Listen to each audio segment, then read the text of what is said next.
आजिर एही विशेष रिपोर्ट सह आज आमे आलोचना करिवु एमिति एक घटना विषय रे जहा गत किछि दिन धरी सोशल मीडिया न्यूज चैनल और साधारण लोकंक मध्यरे भारी चर्चार विषय होईछि। एक निश्चितार्थ एक भविष्यतर स्वप्न एवं परे एक अप्रत्याशित मृत्यु। यह हेउछि केतन अग्रवाल एवं सिया गोयल को नहीं चालुथिबा चर्चित मामला।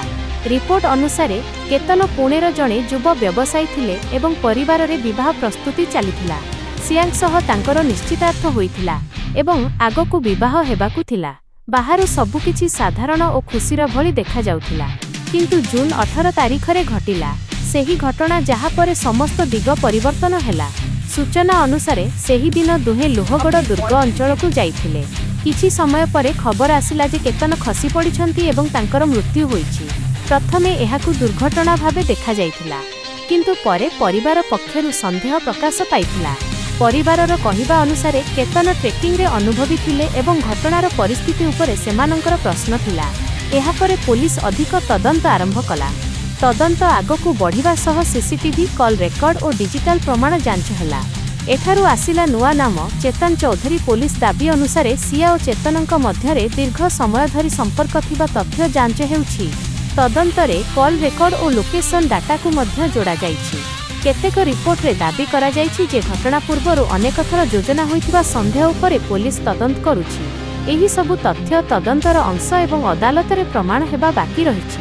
तदंत समय रे आउ एक दाबी आसीथिला सिया विवाह पाई मानसिक भावे प्रस्तुत नथिले एवं एही प्रसंग को मध्य तदंतर एक संभाव्य कारण भाबरे देखा जाउछि। दर्शक बंधु, एठारे गोटिए कथा खूब जरूरी।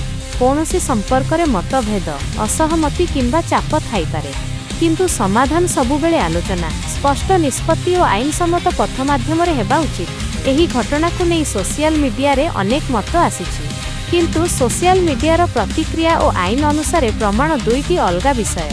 परिवार न्याय दाबी करिसेंती एवं मामलार तदंत चलिछि। एही मामला आमको आउ एक कथा मने पकाए जे जीवनर बड़ निष्पत्ति केबे भी चापरे नेबा उचित नुहे। संपर्क रे सत्यता और खोलामेला आलोचना अत्यंत दरकार। वर्तमान पर्यंत तदंत चलिछि एवं अंतिम सत्य न्यायालयर प्रक्रिया पर स्पष्ट हेबो। आपण देखुथिले न्यूज 7 ओडिया।